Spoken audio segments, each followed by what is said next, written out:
while camping in the wild forests of Alaska, because apparently bonding time with my son means near-death experiences. He decided to leave me without food, equipment, or dignity. Bye. Go meet the Grizzly, he said. Charming, isn't he? Parenting manuals don't exactly cover that one. He assumed I'd either be chewed up by a bear or starve to death, which, to be fair, is a bold retirement plan. Unfortunately for him, when he got back home, there I was, waiting, smiling like the devil in Cardigan. I've got a surprise for you, I told him. And oh, the suspense. But of course, before I could reveal my miraculous survival story, I had to remind the audience. Subscribe to the channel and tell us where you're listening from in the comments. Priorities, right? Then, naturally, the front door didn't creak open politely like in the films. No, it exploded. Mason barged in, hoodie dripping from a Seattle drizzle, sneakers squeaking on my hardwood like an amateur breakdancer. Dad, I need $5,000. Right now. I froze mid-invoice, pen in hand, and that tone, not asking, demanding, like I was some dodgy ATM with fatherly guilt programmed into the pin. Mason, what? 5,000. Tonight. He paced the living room, fists clenched like a discount boxer. I already transferred your allowance last week. I said, try to remember when exactly I signed up for Spoilt Brat Direct Debit Services Ltd. That $3,000 barely covers my rent. His voice cracked with frustration. You think that's enough? You think that covers everything? And there it was, the symphony of entitlement. Meanwhile, grease still clung under my fingernails from fixing Mrs. Chen's transmission earlier that day. Funny how 18-hour shifts never quite seem to earn the same applause as whining for rent money. I straightened my back, military posture, all that nonsense. Son, we've talked about this. You need steady work. Work. He spun, face red, practically auditioning for Spoilt Son, the musical. Why should I work when you're sitting on all this money? When you control everything like some dictator. Dictator. Right. Stalin with a socket wrench. That's me. I'm trying to teach you responsibility. I said. Responsibility? He laughed, bitter, theatrical. After you die, I'll run your auto shops better than you ever did. Oh, splendid. Nothing says family bonding quite like casually plotting your father's funeral while demanding a cash advance. His words hung in the air like a bad smell in a lift. 20 years of single parenting, of sacrificing, of clinging on to hope that he might become the kind of man his mother would have been proud of, all crumbled in that moment like a soggy biscuit. Mason must have realized he'd said the quiet part loud, because his face shifted, guilty for approximately 3 seconds. Then slam, door shut. Car engine roared off into the distance.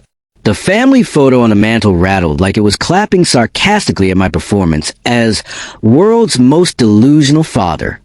I stayed there, frozen, gripping my pen like it might stab reality back into place.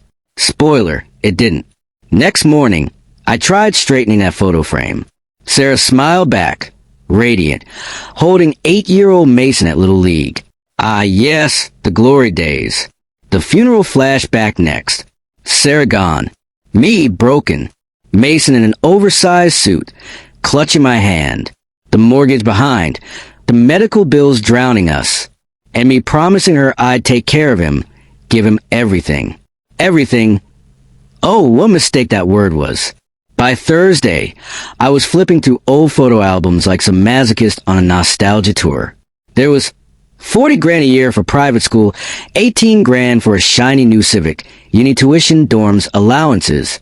Every crisis solved with my checkbook, carving away as character one direct deposit at a time. I thought I was a good father. Turns out, I was just running a one-man spoiling service. Saturday evening, I sat in Sarah's old chair, the one that still smells faintly of her perfume and my regret. She would have seen this coming. She always did. Me, blind as a bat, stubborn as a goat. I failed her, and I whispered it into the empty room like a prayer to no one. By Sunday, the albums were back on the shelf.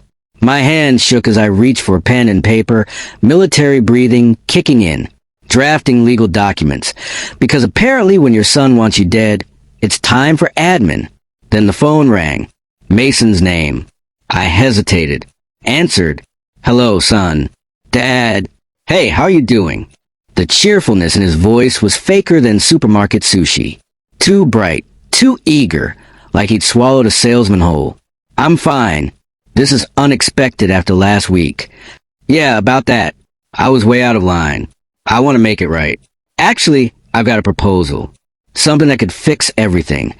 And I just sat there, silent, because military training or not, sometimes the only thing you can do is wait.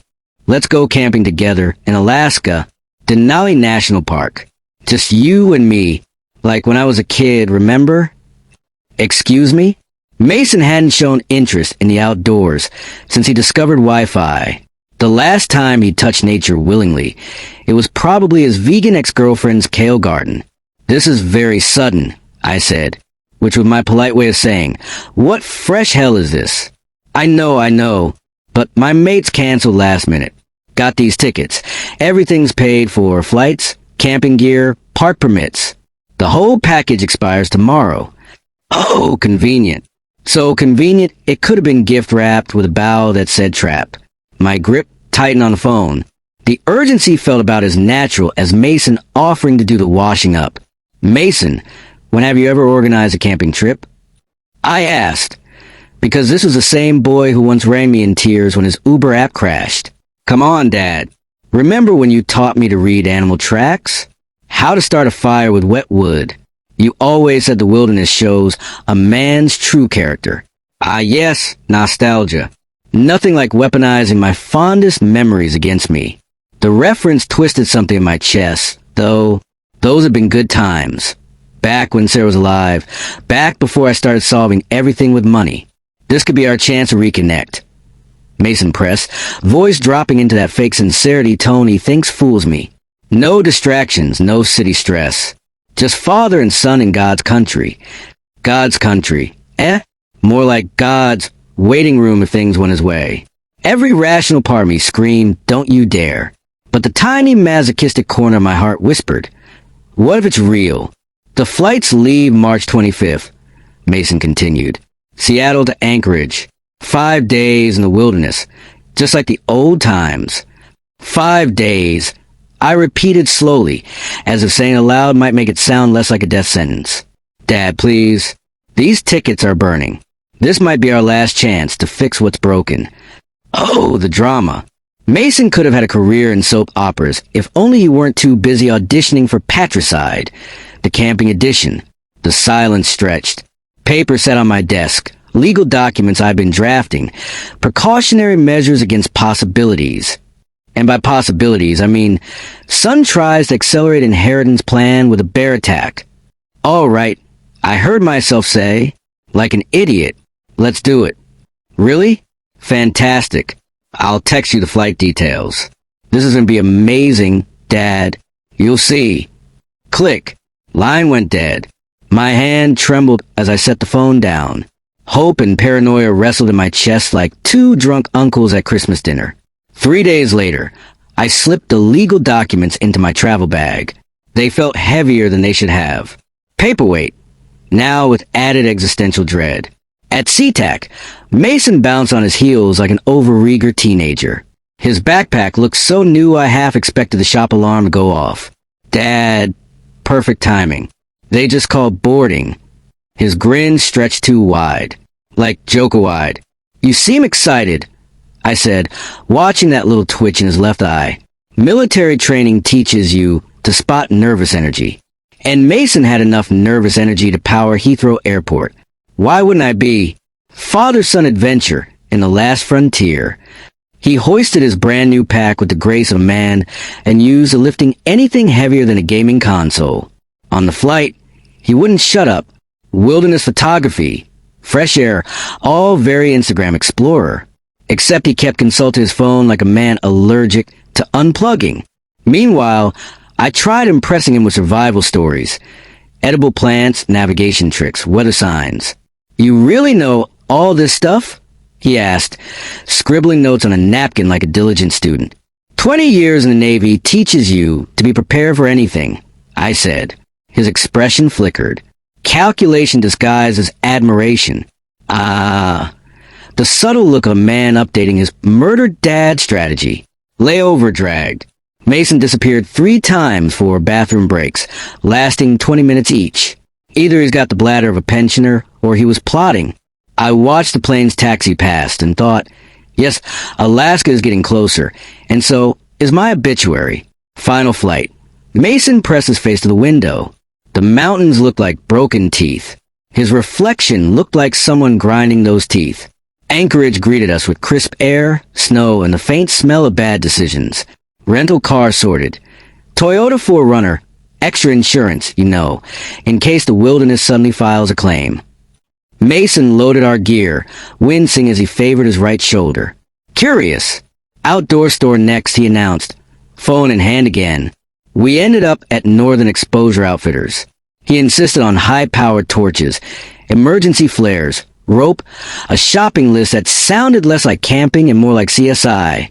Alaska edition. Even the scar-faced clerk gave him a look. Planning to get lost? The clerk asked. Just want to be prepared, Mason blurted.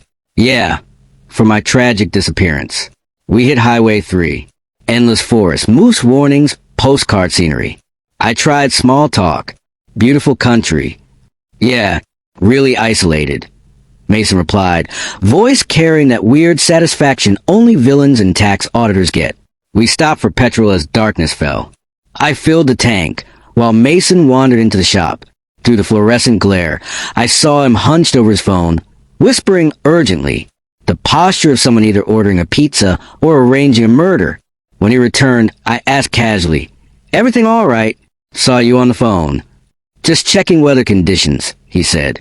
Too fast. Storm system moving in, should clear by morning. Lovely. Shame I'd already checked. Forecast. Clear skies for 3 days. Not a storm in sight. Unless you count the one currently brewing in my gut. And so we drove on, me gripping the wheel, Mason gripping his lies, the Alaskan night swallowing the road ahead. That old gut instinct of mine, the same one that once kept me alive in hostile territory, was back, tapping politely on my spine like, excuse me, you're about to be murdered by your own son in Alaska. Do carry on. 40 miles later, the gas station conversation still itched like a mosquito bite you can't reach. So I asked him again, what did the weather service actually say? Mason's grip tightened on the door handle, like it was going to save him from the truth. Possible snow flurries. Nothing major. Right, because apparently possible snow flurries is code for clear skies, no storms. Dad, don't check the forecast. His deflection confirmed my suspicion. Out loud, though, I kept it neutral. Good thing we packed extra layers. Translation. Good thing I'm not entirely stupid, son.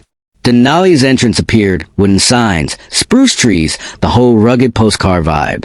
At the visitor center, serious hikers were buzzing about. You know, the kind of people who treat frostbite like a fun souvenir. Not the sort who bring brand new backpacks with the tags still dangling.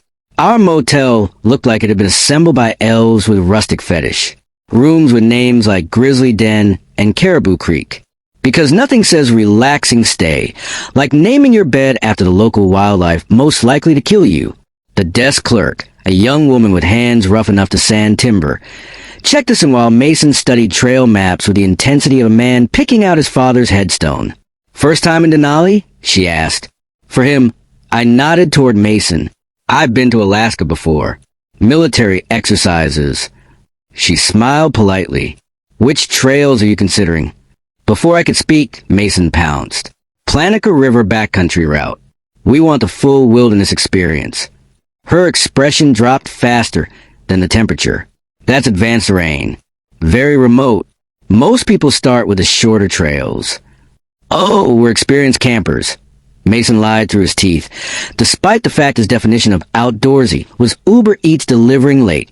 Enter Ranger Walsh, straight out of a recruitment poster. All competence. No nonsense. The kind of woman who could probably strangle a bear while reciting park regulations.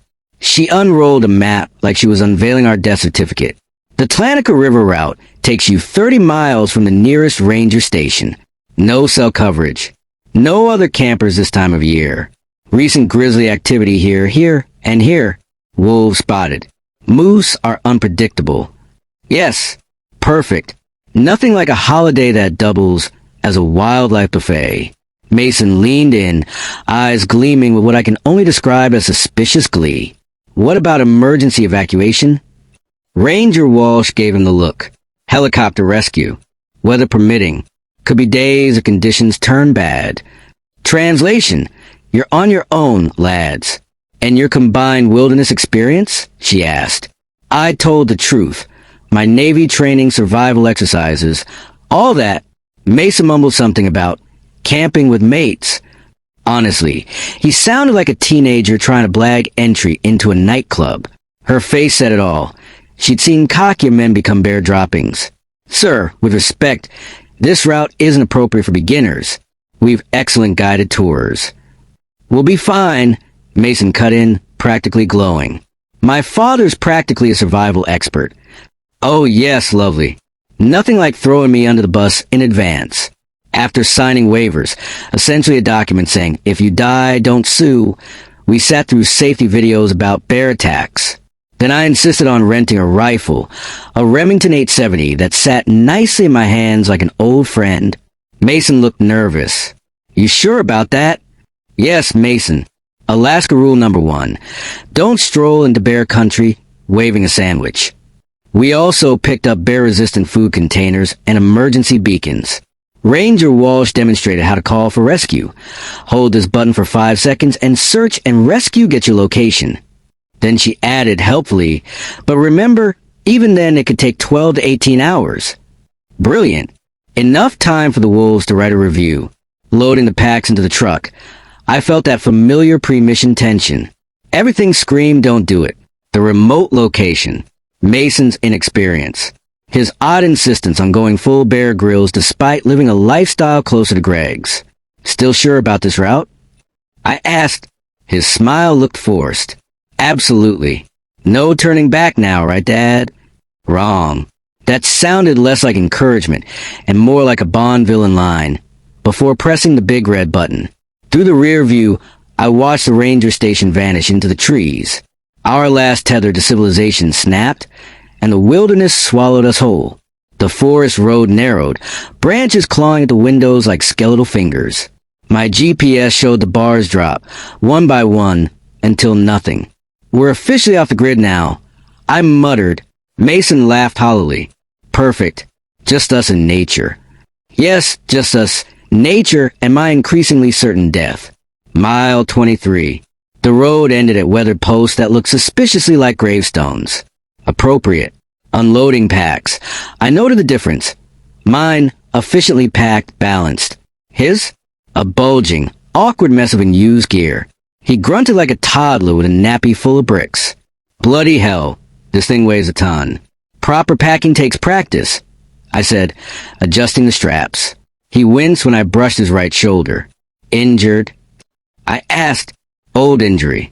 Nothing serious.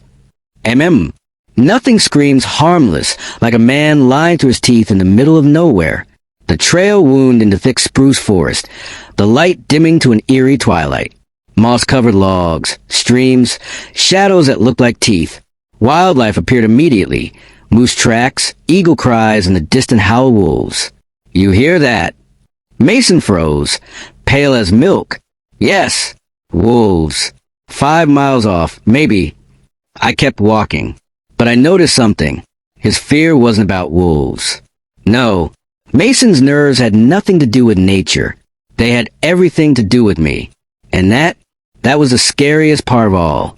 For someone who'd insisted on this remote route, Mason looked like he'd just realized bears don't accept Venmo.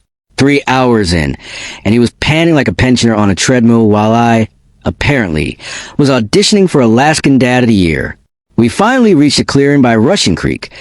Flat ground, fresh water, clear sight lines. The sort of place military manuals call strategic, and camping blogs call so cute.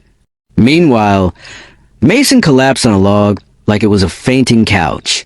How much farther? He groaned. This is good for tonight, I said. Translation. You'd never survive another mile anyway. Setting up camp was a masterclass in contrasts. I established our perimeter, hung the food cache 12 feet high, arranged cooking and sleeping like a pro. Mason? He stood there strangling tent poles like they'd personally insulted him. "Dad, can you help with this?" he asked, holding Tangle Guy lines like surrender flags. For a second, it felt like old times, back when he actually wanted to learn, not just inherit. Nostalgic, sure, also depressing. But the question lingered. Why drag us into wilderness when you can't even assemble a tent without looking like you're wrestling a spider? The campfire came alive, throwing shadows around like some ancient horror film, and I cooked something simple while Mason stared at the flames with an expression somewhere between deep thinker and calculated my insurance payout. "Remember when we used to do this?" I tried, like a fool, fishing for connection. He nodded. Mom loved camping. Said it brought out the best in people. Well, unlucky for us, she was dead wrong about that. Then he blindsided me. "Tell me about your childhood." "Dad, before the military, before the business. What was it like being poor?" "Being poor? Oh, a laugh a minute. Farms, sweat, earning every bloody cent. The kind of life that builds character." His face flickered. Resentment, frustration, indigestion? Hard to say. Lucky for me, right? Skipping all that character building. If sarcasm was currency, we'd both be rich. We carried on like that. Him pretending to care, me sharing stories I hadn't told in years. He even asked, "How do you know when someone's lying to you?" Well, I said, poking the fire, body language, voice patterns, inconsistencies. Why? Just curious. And there was the kind of just curious that screams plot twist incoming. Later, as the stars came out like smug reminders I wasn't in control of anything, Mason suddenly volunteered for a first watch. Mason, who usually couldn't watch Netflix without complaining. "You sure?" I asked. "Yeah, I want to enjoy this." "Enjoy what exactly? Hypothermia? Wolves?" Still, I crawled into my tent, listening to him shuffle about with the firewood. Then nothing. Too quiet. The kind of quiet that means someone's not watching but waiting. And I drifted off with that deliciously comforting thought. Morning came. Sunlight, frost, my breath puffing out like a cheap vape. And Mason? He was packing the gear into the truck with military efficiency. Mason, whose idea of preparation used to be charging his phone. Every survival tool, beacon, rifle, food container, gone into the vehicle. "What's going on?" I asked, getting ready to leave. "We planned 3 more days." "Change of plans," he said, eyes firmly not meeting mine. "Weather's turning bad." "Ah, yes. Weather. The universal excuse.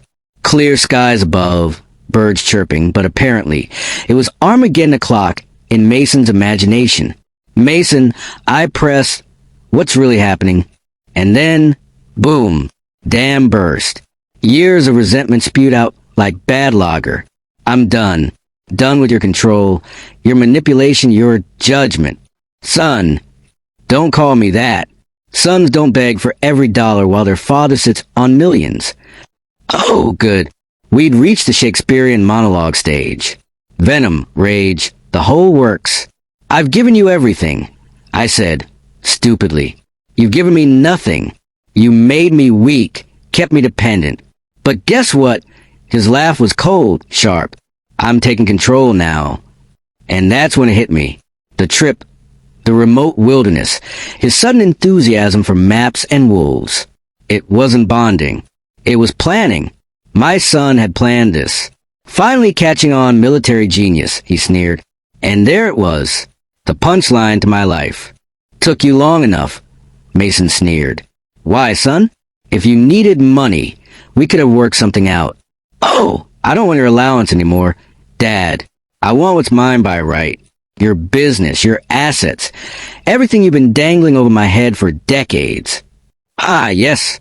Because nothing screams family bonding like casually announcing you're staging a corporate coup in the middle of bear country." The morning air froze solid around us. I stared at him.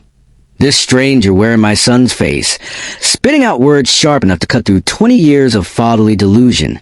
You're planning to leave me here. Very good, he said. Yes, 30 miles of wilderness should teach you what real dependence feels like. Well, excellent. A hands-on workshop in how to die cold and alone. 10 out of 10 for creativity. Mason, this is bear country.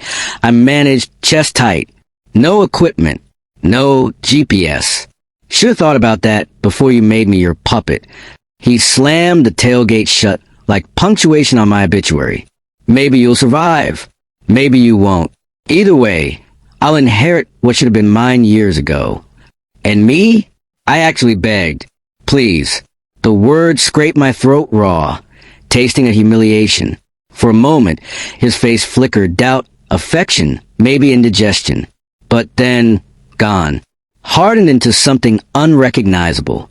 Goodbye, Dad. Try not to meet the Grizzlies too quickly. I want you to have time to think about what you created. The engine roared. I stepped forward, desperate, pathetic.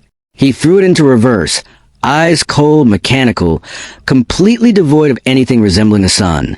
Mason! My shout echoed off the mountains. The truck disappeared. The dust settled. And that was that. Silence. Absolute, mocking silence. Just wind in the spruce and some bloody hawk overhead crying, "Nice one, idiot." There I was, abandoned, betrayed, 30 miles from civilization, with about as much kit as a tourist on a day trip. My son, my flesh and blood, had just filed my death under life lessons. Military training took over, because self-pity doesn't keep you warm at night. Rule 1, assess resources. Patted myself down. Wallet useless. House keys hilarious. And a folding knife so small I could have lost it in a cheese platter. That was it. Survival starter pack. Budget edition. Rule 2. Evaluate environment. March in Alaska. Freezing nights. Unpredictable weather. Predators on every side. Ranger Walsh's warnings rattle around my head like unwanted commentary. Wolves. Moose bears. Oh my. Rule 3. Prioritist needs. Shelter, water, signaling, navigation. Easy. Just need to build a house. Invent plumbing and phone a friend. I started walking west, following Mason's tire tracks. You know, the ones leading away from civilization. Within 100 yards, I spotted a game trail. Game trails usually mean water, maybe rescue. Or, of course, animals that can kill you. Options, options. At 58, with knees like rusty hinges, every step was a negotiation. But fury fueled me. Fury at Mason, at myself, at 20 years of throwing money into a black hole that apparently spawned his betrayal. Honestly, I could have saved millions by just adopting a grizzly cub instead. The forest closed in, branches clawing at me like nature's own mugging. Fresh bear prints, claw marks on bark. Steaming piles of scat. Lovely. Perfect. Because if my son didn't finish me off, Winnie the Bloody Pooh would. I made noise while walking, classic survival trick. The irony wasn't lost on me. Mason left me to die, and my main concern was accidentally surprising a bear and becoming appetizer of the month. Hours blurred. Thirst clawed at my throat. Exhaustion gnawed at my legs. But I pressed on, because apparently the alternative was lying down and letting the Alaskan wilderness give me a 1-star Yelp review. Then sound. Mechanical. Rhythmic. Human-made. Engines. My heart did something it hadn't in hours. Remembered hope. North, maybe half a mile. ATVs. Hunters. Rangers. Rescue. Anyone with petrol and a pulse. I shoved through the underbrush. Branches lash in my face, abandoning stealth for speed. A clearing open ahead. 4 ATV riders sat eating lunch, looking up in absolute shock as I stumbled out of the forest. Me, scratched, filthy, wild-eyed. Them, frozen mid-bite. Congratulations, Mason. You officially turned me into the cryptid people write Reddit posts about. The lead rider, beard, 40s, face like he'd been chiseled out of pine bark, killed his engine and strode over that, seen it all, but not this look. Sir, what happened? Why are you out here alone? My voice cracked like a bad pub singer. My son, he left me here. Took the gear, took the truck, took everything. Concern slipped off the man's face, replaced by outright disbelief.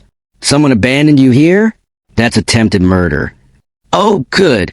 At least we're escalating the family drama from awkward Christmases to felony charges. I'm William Harper. My son, Mason, brought me on a camping trip. I tried to explain without blurting, "Yes, officer, my son staged a patricide via camping holiday. He took our truck, said he was leaving me to die. Jesus." The man pulled off his helmet. Sharp eyes, the kind that assess whether you're dehydrated or just deeply stupid. "I'm Oliver Reed, ex-park ranger. These are my friends." Of course he was. The one man I bump into while being murdered by my son is a retired ranger with moral fiber. One of his companions, a woman in her 30s, shoved a water bottle into my hand. I drank like a man auditioning for a desert documentary. "When did this happen?" Oliver asked. "This morning. Maybe 4 hours ago." Oliver traded looks with his group, the sort that say, "Bloody hell, family therapy is not going to fix this one. We need to get you out immediately. Radio range is rubbish here, but higher ground works. Your son's probably taking the main road, 6 hours to Anchorage." But Oliver tapped his GPS with ranger smugness. "I know a shortcut. 90 minutes, tops. 90 minutes. That meant I could actually get back before Mason. And for the first time since he'd peeled off in the truck, something hard crystallized in my chest. Mason had underestimated two things: the solidarity of the wilderness crowd and my ability to stay alive out of sheer spite. "I want to get back to the motel first," I said, carefully, "before I decide about police." Oliver just nodded, as if revenge before law enforcement was a perfectly reasonable Saturday plan. "Hop on behind me. We'll take the ranger trail. Your son won't see us coming." The ATV ride was chaos. Hidden trails, creek crossings, steep inclines, all navigated with Oliver's done this 1,000 times confidence. Apparently, he'd been a ranger here for 15 years, which meant he'd witnessed every flavor of tourist idiocy. Still, deliberate abandonment? Even he looked rattled. We made time like demons. Bursting out onto paved road, Denali Lodge Motel rose like a log cabin oasis. I'd never been so happy to see cheap architecture in my life. "Your son's not back yet," Oliver observed, scanning the car park. "You got time to prepare." Yes, time to decide whether I wanted a police report or a Greek tragedy. The group gave me their numbers, promising witness statements. Outdoor enthusiasts turned legal backup singers. Oliver handed me his card. Personal mobile, email, practically glowing with, "I'll testify at your trial." "Sir," he asked, hesitating, "what are you planning when he gets back?"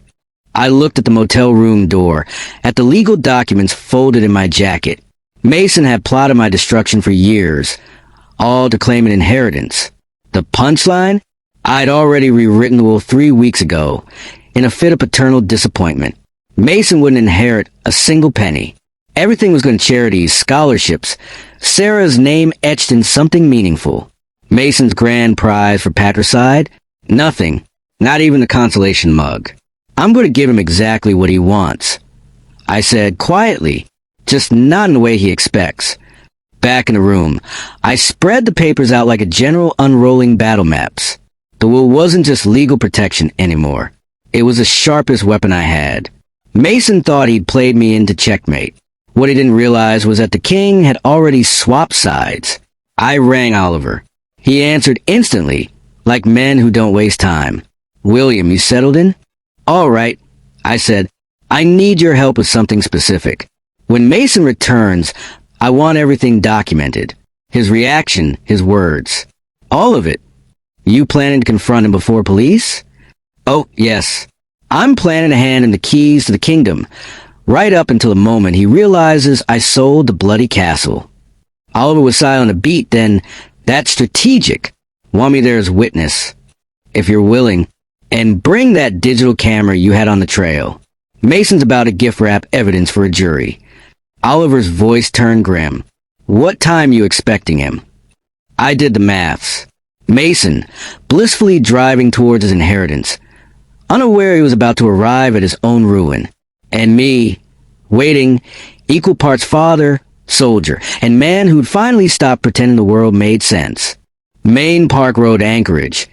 6 hours of asphalt, petrol stops, and Mason driving cautiously, because nothing says criminal mastermind like obeying the speed limit. By 9 or 10 p.m., he'd be rolling in, knackered, smug, probably rehearsing his Oscar-worthy phone call about his father's tragic disappearance. Only problem? The dearly departed was very much alive, very much showered, and very much in the mood for petty, paperwork-based vengeance. Oliver agreed to be on site by 8:30. Lovely man. The sort of bloke you want nearby when you're planning to casually ruin your son's life. Then I rang my attorney in Seattle. Short call, but crucial. The new will be filed tomorrow. Translation. Mason's grand prize for attempted patricide? Absolutely sod all. Not a penny. Not a rusty screwdriver. Just the sweet, sweet sound of charities cheering. Next stop, the motel office. I asked the elderly clerk for a second room next to mine. She didn't even blink. Alaskan hospitality. You could probably rent a chainsaw at midnight, and no one would ask what for. By evening, everything was calm. Too calm. I showered off 3 layers of bare country filth, put on clean clothes, and staged the room like a theater set. Legal documents on the desk, front and center. Phone primed with 911. Oliver's camera lined up with a clear shot from the adjoining room. Honestly, I'd put less effort into my wedding day. The irony? Mason had spent months plotting my death in the wilderness. I was now plotting his death in the civilized world. The difference being, mine left him alive to stew in the consequences. Which is worse, really. At 8:15, Oliver knocked. He slipped in with enough professional kit to film planet Earth. Audio, video, full coverage, he muttered, grim as a priest. He even outlined a legal fun. Attempted murder. Alaska takes this sort of thing seriously.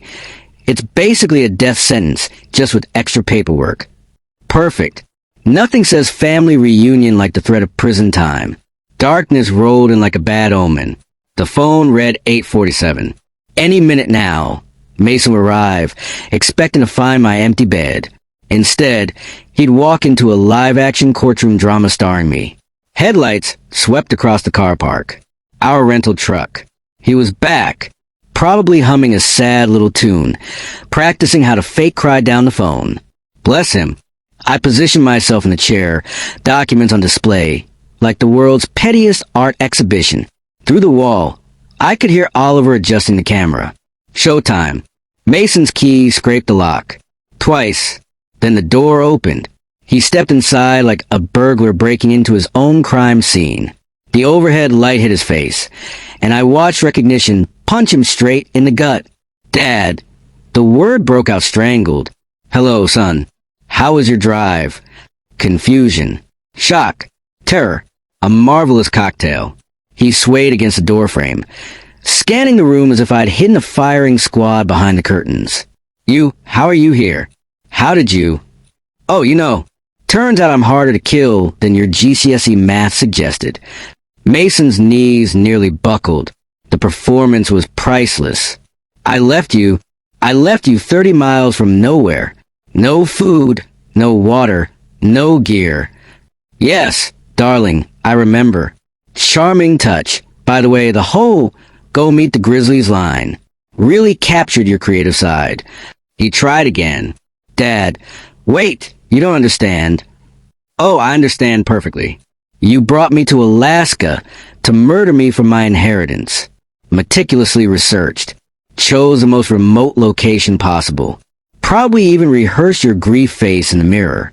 Very Shakespearean of you. He froze. Mouth opening, closing. A sweaty goldfish in human form. The problem with your plan, I went on standing, is that you underestimated one small thing. The wilderness community. Unlike you, they actually help people instead of abandoning them to die. Revolutionary concept, I know. Look, if this is about money, it was always about money with you. That's what I finally understand. Every chat, every trip, every smile, all you saw was pound signs. I picked up the papers from the desk, waving them just enough for him to notice. You want to know what's funny? 3 weeks ago, After our little spat, I changed my will. Paternal disappointment. Signed, sealed, delivered. His eyes locked on the pages. What do you mean, changed? Oh, sweetheart. I mean you get nothing. No auto shops. No bank accounts. Not even the bloody toaster. It all goes to charity. Conservation. Veterans. A scholarship fund in Sarah's name. Honestly, it's poetic. The blood drained from his face. You can't do that. I'm your son. You were my son. This morning, you became a bloke with a very poor retirement plan. Dad, please, if you'll just listen. I listened this morning. I listened while you told me I ruined your life. I listened while you said I deserve to die alone in Bear Country. So forgive me if my ears are officially closed for business. And that's when his composure shattered like cheap glass. You self-righteous bastard, he spat. You created this. Your control, your manipulation, keeping me dependent, judging everything I did. Finally, the curtain rises, the villain monologues. Mason, finally showing his true colors. Bitter beige with a splash of entitlement. You made me this way, Dad, he said, as though I'd personally marched him into murderers.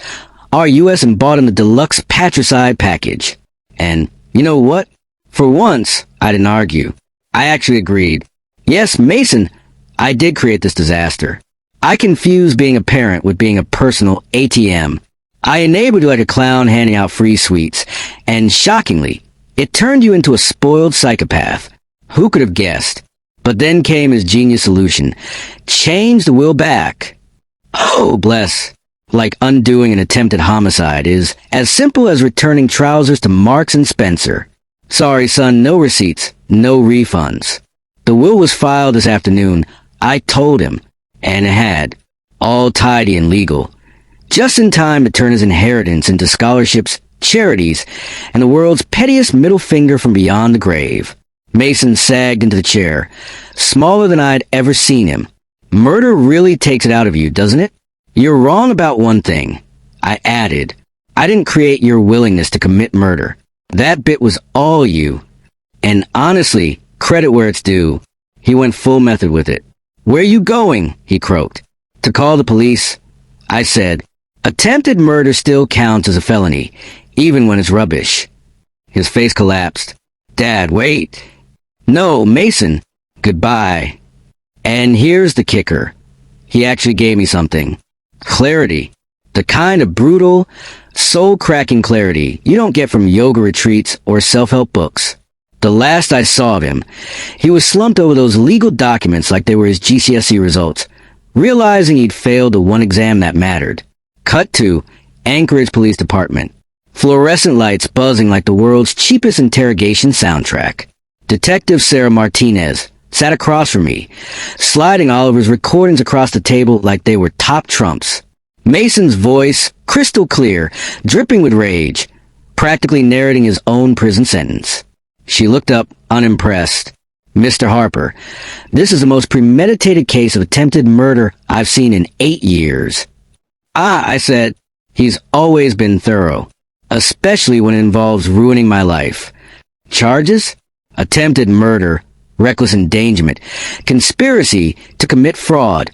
Alaska, it turns out, takes wilderness abandonment very seriously. Apparently, stranding your dad in Bear Country is frowned upon. Who knew? Through the glass, I could see Mason in handcuffs. No crocodile tears left. Just a 28-year-old man with the charisma of damp cardboard, staring at the ruins of his master plan. Oliver was beside me, solid as ever, ready to testify. I asked the big question, what's the sentence? 15 to 25 years, maybe more. So, a family reunion in the prison visiting room. Charming. Detective Martinez asked if I'd be heading back to Seattle. Tomorrow, I said. Had to pop by my attorney first, just to make sure the will was locked tighter than Fort Knox. Can't have Junior trying to lawyer his way back into the good graces of my bank account. And then came the truly poetic bit. I decided Mason's would be inheritance would fund a foundation in Sarah's name, my late wife. My son tried to kill me for money, and instead, he'll be bankrolling scholarships, veterans, and conservation projects. Honestly, The irony could win awards. As Oliver and I left the station, he handed me his card. If you ever want to come back to Alaska for the right reasons, give me a call. First trip's on me. Why? I asked, because you survived something that should have killed you, and instead of turning bitter, you're using it to help others. Which was generous of him, because in my head, I was absolutely bitter. Bitter with a thin icing of relief. Back in Seattle, 3 days later, I got a letter from Mason. 5 pages of manipulative drivel, disguised as an apology. The usual hits. I'm so sorry, I've changed. Prison will ruin me. Please reconsider the inheritance. I read it once, then fed it straight into the shredder. The whirring blades were the most satisfying sound I'd heard all week. Because here's the truth. Some relationships don't survive attempted murder, no matter how much money you've sunk into them. And that, ladies and gentlemen, is how my son tried to kill me for my inheritance and ended up funding charity bake sales instead. If you enjoyed this little family tragedy with a dash of wilderness survival, do the YouTube thing. Like, subscribe, and leave a comment telling me whether you'd have fed Mason to bears or just shredded his letter like I did. Either way, click the next story. It's bound to make your family look positively functional.